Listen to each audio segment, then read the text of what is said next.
and welcome to the Homemade Podcast Sports. This is your host, Jay Pops.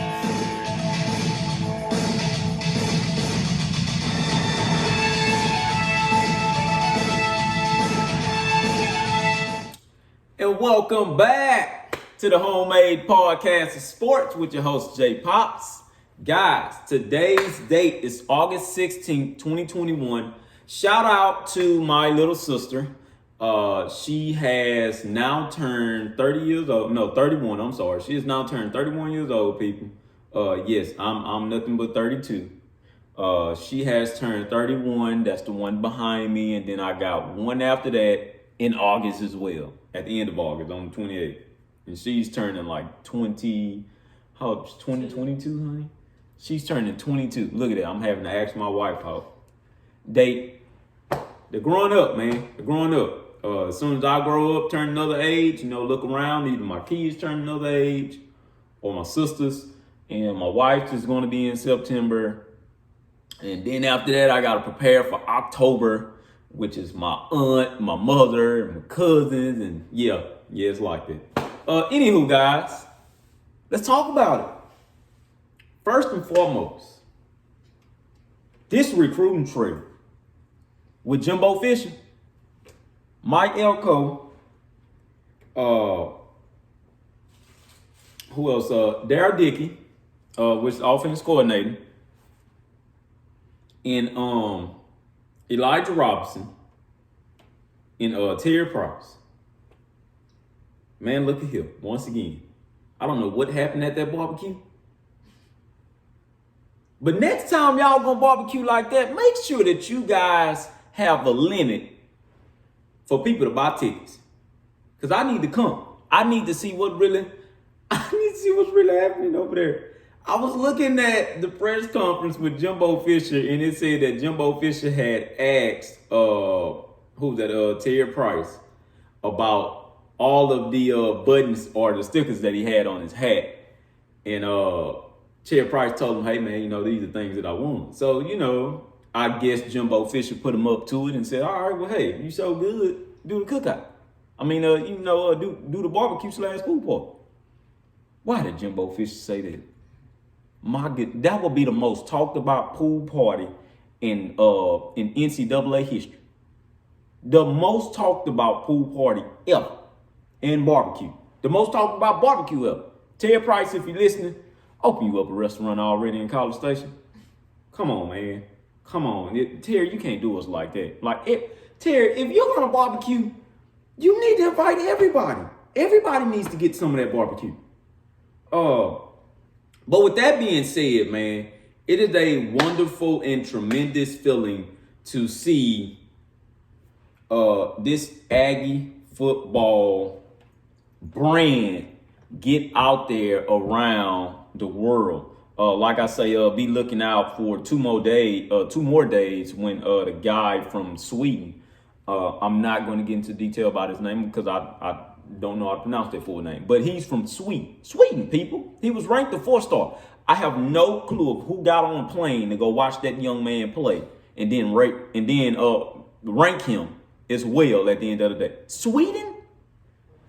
All I'm saying, hey, if we get that guy from Sweden, once again, nobody needs to come on here and talk to us about no recruit. Stop it already. You guys are making a fool out of yourself, all right? But anywho, this is a very short episode in which we have to fit everything in here. But we're going to talk about preseason top 25. I understand everybody does not like it. Oh, they don't need to rank them. They don't need to rank these teams before me. I've heard all of that. Me personally, I love it. Why not rank them? You need to. You need to rank these guys, man. You need to. Why? Because it lets you see if these guys can live up to their potential. Okay? It lets you see the team build off of that ranking that's put on their back.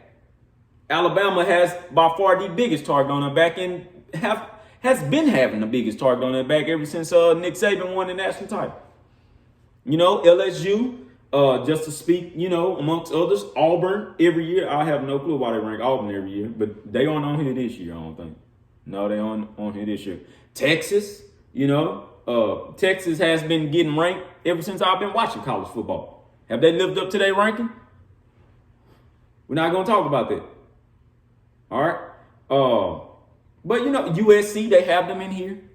Stuff like that, man. But let's talk about where Texas A&M placed it. They have A&M at number 6. I have no problem with it. I have no problem with that at all. That's the ranking that they deserve because this team ranked 4th at the end of the season last year. The best ranking we ever had since 1939. Why wouldn't you rank them at least in the top 10? I'm not asking for the number 1. Of course not. I'm not even much asking for the number 2. Rank us in a decent spot though. Number 6 was where A&M need to be ranked. The teams ahead of them are Alabama at number 1, Oklahoma at number 2, in which I've already went on a rant and said that Oklahoma deserved to be either ranked 1 through 3. I'd already seen it. I had seen that spring game. A lot of people always love to tell me, hey, man, don't dig into the spring game. But no, it's something about that spring game. Those guys look fast. This is the reason why nobody was upset when Oklahoma said that they were coming to the SEC. If you look at it and look at that spring game, Oklahoma is almost in a place of where Ohio State is up there in the Big Ten. Oklahoma is almost forming themselves to look like an SEC team. Yes, they're getting that fast. From what I've seen, that Oklahoma team is very fast. Okay. But I just want to say that, yes, I'm an A&M fan, but I'm going to tell you what I've seen as well. All right. So Oklahoma looks pretty good. They deserve to be right there, number 2. Clemson at number 3. I have no problem with Clemson being ranked number 3. I know a lot of people may not like that, but I have no problem with Clemson being ranked number 3. They deserve it. Now is the ACC a joke? Yeah, it is. Until Florida State, Miami, North Carolina, Virginia Tech, maybe, has something to say about it. But as of right now, yes, the ACC is a joke. Any ACC fan, come on here and tell me otherwise. Come on, man, stop. You need to go back and look at all of the seasons. Because if Clemson wins that thing a 7th straight time, in which I think they will, by the way, man, they're gonna have to go join the Pac team. The Big Ten up there. Anywho, Ohio State at number 4. Ohio State deserves to be at number 4 because they lost a couple of guys too. And looking at that defense, you don't know how that's going to come back. Number 5 is Georgia. Georgia is very, very interesting. They're very, very interesting. Would I have flip-flopped them with A&M? Yeah, you could do a toss-up there. But as I'm looking at it right now, it's a couple of people that actually, Georgia had like 3 first-place votes to be like number 1 ranked team. I can tell you right now, I knew they weren't going to be number 1. But they have so much talent on that team. It's a shame. Now, we've all heard about what's going on with Eric Gilbert. To that young man, if he's listening, man, I pray to God that you get your stuff together, man, because you have a very, very bright future. And us as college football fans, we want to actually see you and see what you can do as a 5-star ranked tight end, in which I haven't seen a whole lot. I haven't seen tight ends ranked as 5 stars a whole lot. I know Baylor Cupp was one of them in Rivals. He was a 5-star, but he was actually a 4-star in 247 Sports. But he was the highest rated ranked tight end coming out that year. So, I'm praying to God we hope, we get to see what he's going to do this year. But to that young man, just, get your stuff together, talk it over with your family, and I pray to God that your family is helping, all right? But number 6, Texas A&M. This team has so much talent. This team is very, very loaded. And they're going to continue to be loaded. Like I say, we've been on a heavy recruiting trail lately. Jimbo Fisher has picked up his, I think, 14th commitment, if I'm not mistaken. and can possibly pick up about 2 more this week. 2 more highly rated guys at that. So, just be on the lookout for that. But yes, they fall at number 6. The team that's right behind them, and also, before I go any further, I'm hearing people say that A&M, Notre Dame, Cincinnati, and Iowa State would not live up to their rankings. They will be the teams that will be unranked when the season ends. Why do y'all keep doing this? Why? Like, what are you guys' issue, man? Oh, let me guess. It's the offensive line and quarterback, right? Okay, whatever. So, anywho, Iowa State receives their highest ranking ever since I've been watching football, and I'm 32 years old. So, Iowa State ain't been ranked number 7 at least in 32 years that I know of. But they are number 7 now. So, shout out to Matt Campbell and what he's doing, stuff like that. But Iowa State is ranked up there pretty high. They're sitting above Cincinnati. I'm starting to hear a lot of people talk about Iowa State possibly making a college football playoff appearance.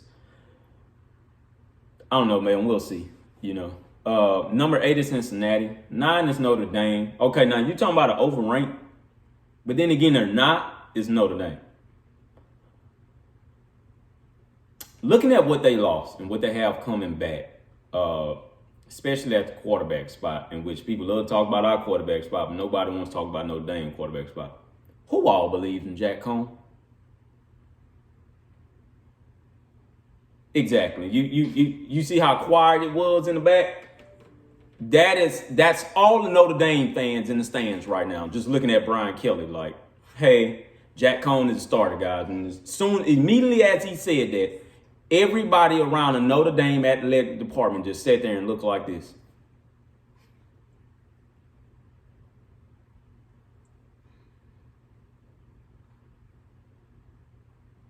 Okay, what else?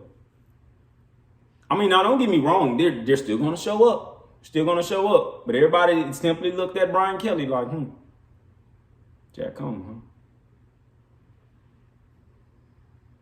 I seen that spring game. Didn't none of those quarterbacks look good, in my opinion. But anywho, we're gonna keep going here.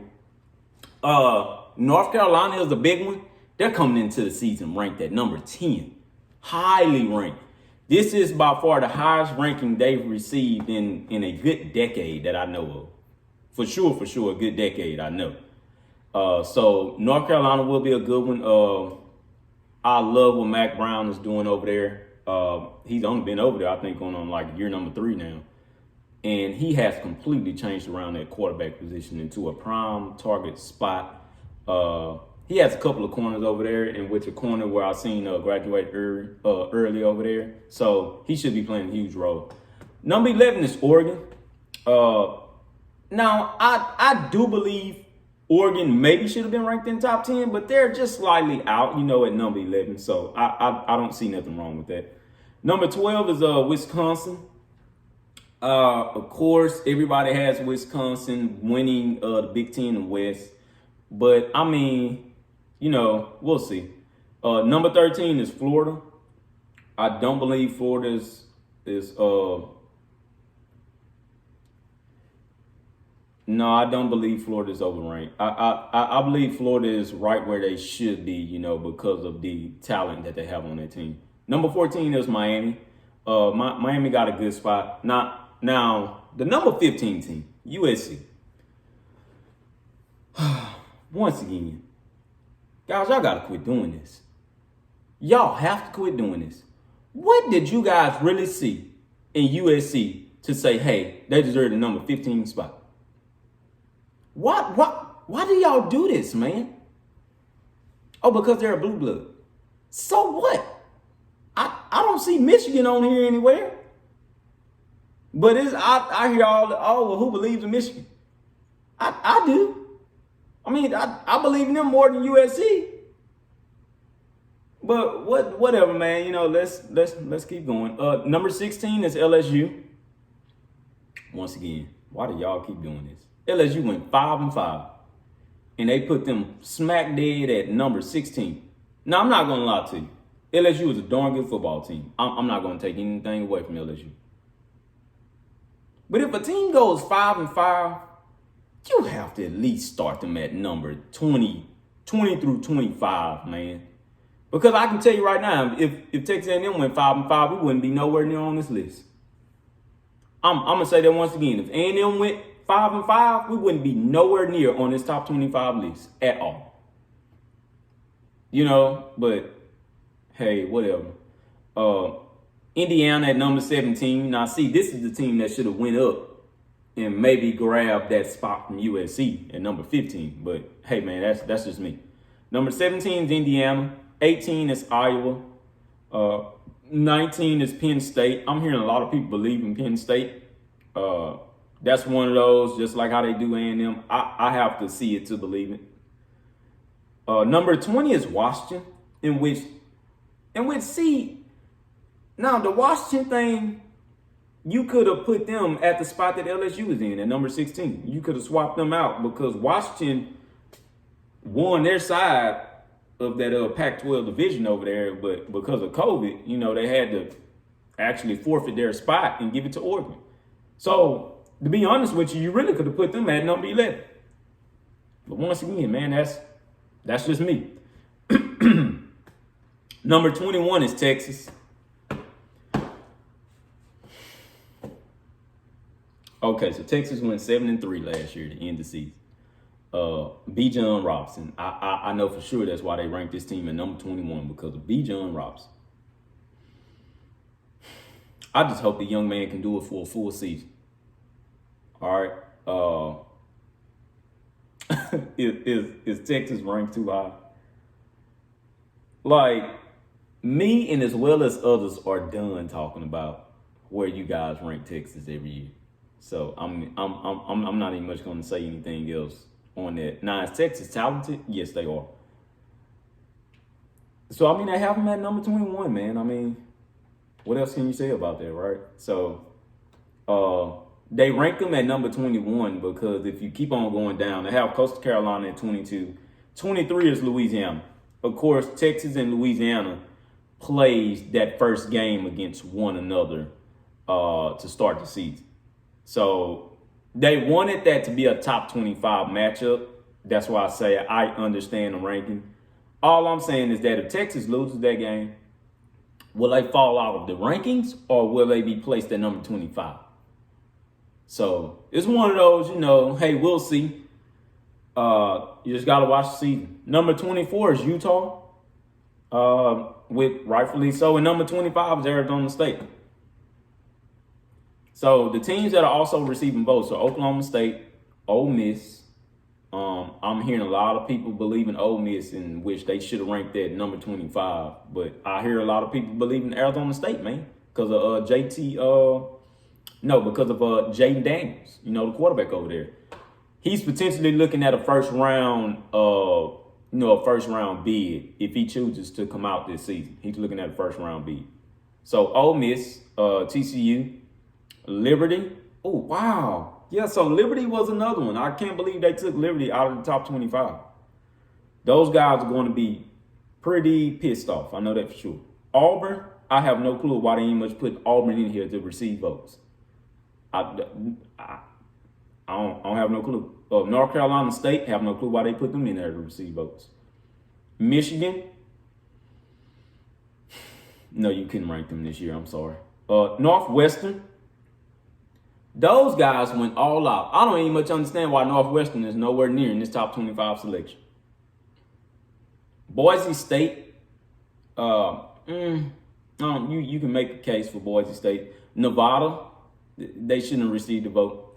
BYU, for BYU to have an 11-win season and not be ranked in top 25 coming into the next year, that's saying a whole lot. That's a lot of disrespect to that program. Ball State, once again, I have no clue why they even have Ball State receiving votes. Houston, it shouldn't be no reason why they're receiving votes, although I love what Houston is doing. Boston College, no clue. UCF, yeah, maybe. This is going to be the first time when UCF is actually not ranked.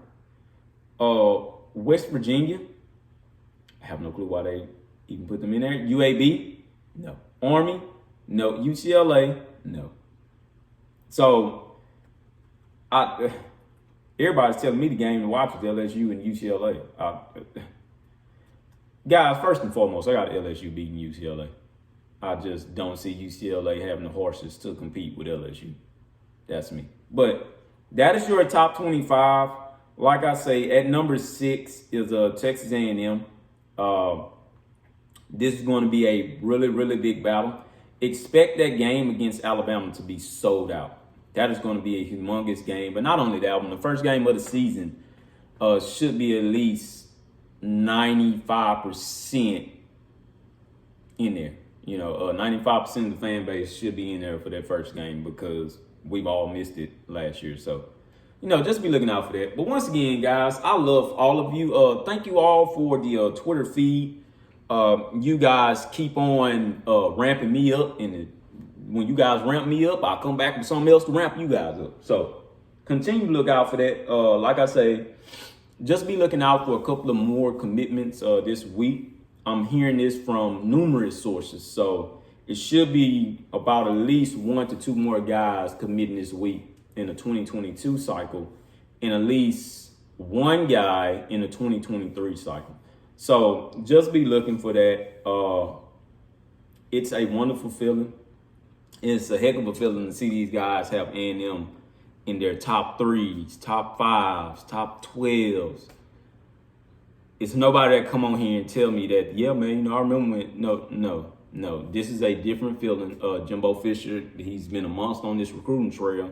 And just one little note before I leave, I believe somebody was talking to him in the media, and at the same time, he was multitasking and tweeting to a recruit or texting a recruit at the same time. That's how much he is into recruiting. That's why I say him and Nick Saban favor each other recruiting-wise.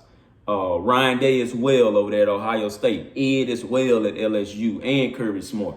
These guys are the recruiting monsters. If you do not recruit like that, you will not have a top 10 class, period. That's why you see these guys battling it out like that inside of the SEC, as well as battling Ohio State and Oklahoma, because Lincoln Riley is another one, man. He's so good with the recruits out there. So it's just, a little bit more coming to you guys, stuff like that, man. It's all about how the way you present yourself. All right, so we've been winning lately. I'm expecting a huge jump, and I'm actually expecting a number 1 class when it's all said and done. That'll be the first time ever in history. When we get that, I'm going to get a shirt made that say number 1 recruiting class in 2022. You can bet your bubble on that, or if we end up at number 2, I'm going to get a shirt that say number 2 recruiting class. Hey, it is what it is. But I love all of you guys. Thank you for the support. Make sure you guys support my wife's candles. That will be coming soon. She isn't done with the website yet, but that will be coming real soon. So I love all of you guys. #GigMag. And thank you guys for tuning in to the #Homemade Podcast Sports. Please, guys, subscribe to the YouTube page, and also follow me on Twitter @JPops, on Instagram @JPops, and also on Facebook at #Homemade Podcast Sports. Thank you guys once again. #GigMag.